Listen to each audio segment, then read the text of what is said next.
you were applying for a job, it didn't work out. That's a matter of risk, isn't it? Right?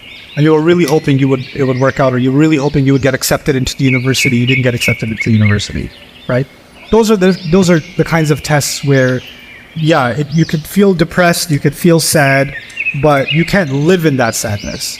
And feeling those emotions at first doesn't mean you don't have sabr and tawakkul. You can have those feelings, and you can feel those emotions, and then you can pick yourself up and inshallah try again, right? So you can have a dip, you can have a low and a high. That's being human, right? Allah didn't create us angels. But a lot of times these kinds of questions also have to do with, oh, I had an engagement and it broke off. Or I had a marriage that ended miserably. Or I had, or I didn't want my parents to get divorced and they got divorced. Or something like that, right? Or I wanted my sister is fighting with my parents and she's moving out of the house and I didn't want her to move out of the house and she moved out of the house. In other words, all of those situations are about people, right? People ending up doing things that hurt us, or people doing things that we wish they didn't do, right?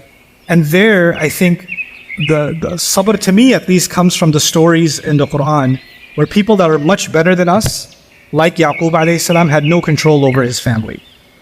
He didn't have any control. Ibrahim alayhi salam is an incredible human being, had no say in his father's choices, right? We cannot control other people's choices.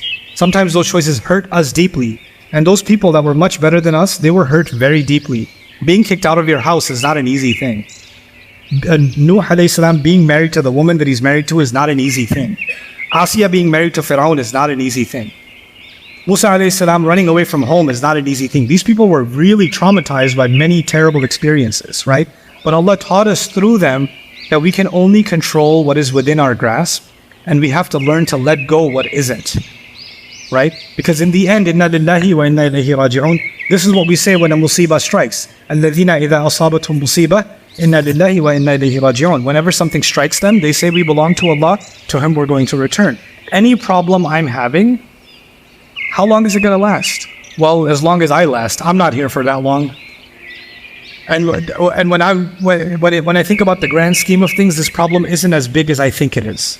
You understand? And of course, Allah has given us hope too. Inna ma'al usri yusran. After every difficulty, there is great ease. Now, you just put yourself in these shoes. How much did the companions love the Prophet ﷺ? Right? And when he died, how devastated were they? And in that moment, for them to believe, Inna ma'al usri yusran, because the Quran is still there. The Quran is still saying with difficulty comes twice the ease. That's what the Quran is saying. And they were devastated, they were in tears, they were broken, but their faith allowed them to heal from that and move forward. Right? And Allah created so much ease for the ummah afterwards.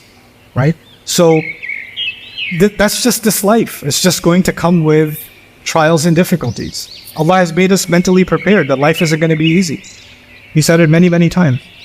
And we all have trials. Don't believe somebody else has an easy life because they have an easy life on Instagram or on TikTok, right? Or somebody just, those influencers say, I'm going to talk to you about the blessings of Allah subhanahu wa ta'ala.